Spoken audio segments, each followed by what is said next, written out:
Impact segment tonight, as we have demonstrated this week, the country, I believe, is moving to the right.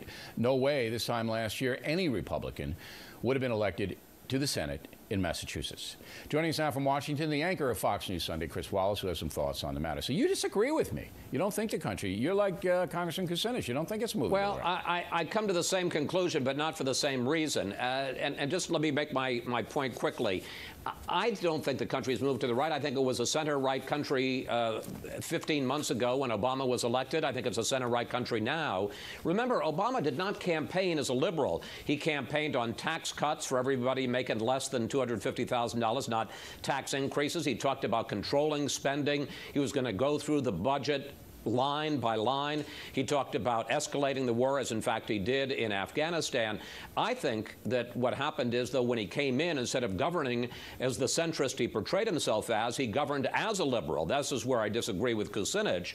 And I think that he's been discredited, and his agenda has been discredited because it just isn't, one, it hasn't worked, and two, it isn't what the country thought it was getting when it elected him in November of 2008. So I certainly agree with you, liberals are in trouble, but I don't think that, in fact, the country has moved to the right. I think it was that Obama moved to the left, and the country was not happy with that. Okay, here's where I disagree. I think that most voters knew who Barack Obama was, because it was widely reported that he had very far left friends, his voting record was very far left, his whole history as a community organizer in Chicago, all of his base was left.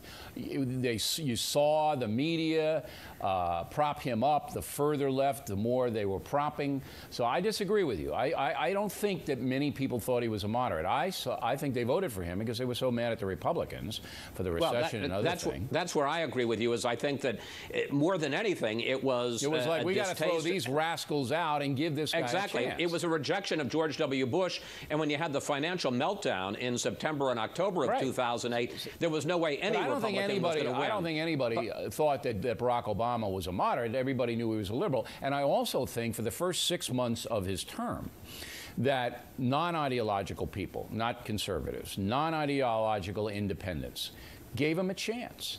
They gave him a chance. They listened to the health care proposals. They listened to the global warming stuff. They listened to what he was putting out there, and they said, you know what? This is crazy. I don't understand a word he's saying. Well, and the economy's not improving. So he did too much. Go ahead. He spent too much. He built too much of too much government programs, and he did it all too fast. I mean, it was, there was just $1 trillion bill after another. That's right. I don't think people expected that. But I mean, we're in agreement that whether they expected it or not, they certainly didn't buy it. They didn't buy it in November when they elected the governors of Virginia and New Jersey. They didn't buy it on Tuesday in Massachusetts. We remain in disagreement because I definitely think the country's moving to the right. I definitely think that many independents said, I'm going to give these left-wing guys a chance. I'm going to look at it, and I'm going to see what they do.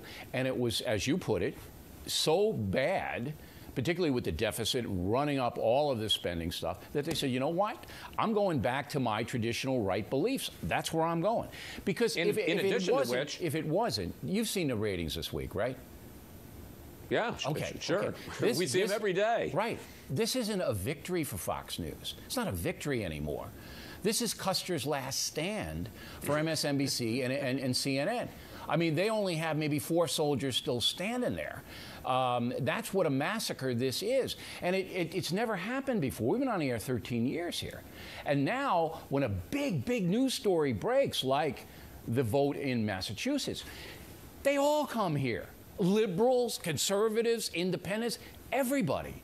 So it can't be that the country's not moving to the right, because this is a conservative, not a conservative network, but we give voice to conservatives, whereas the others don't. The others don't at all. I'd only put one caveat on that, Bill, and that is, look, if you knew what was going to happen on Tuesday night, and you're the kind of person that listens to MSNBC and to what they have on at 8 o'clock at night and 9 o'clock at night, you know it's going to be a bad night. I mean, maybe you just turn off the TV. But they don't ever have a good night, Chris. They don't. Well, CNN and MSNBC. They had some better nights, and certainly CNN had some better nights in 2008 when things were going better for the Democrats. In the last but 6 months, they knew they were going to take a walloping on Tuesday night, and they did. In the last 6 months, those two networks have never had a good night. Not one time have they had a good night. So I'm telling you, I can feel it. I can feel this country going to the right because they gave the left a chance, and the left booted it. Wouldn't you agree the left booted it? Well, yeah, and that really gets to the key point. I mean, here's where I will agree with you. People who I think were concerned when Obama came in and proposed a $787 billion stimulus package, I think what really has been the difference is the fact that it hasn't worked. That we spent all this money, and, you know, the White House said we were not going to get above 8% unemployment. These billions and billions of dollars have gone out. We've seen it go to zip codes that don't exist and to programs and counties that don't exist.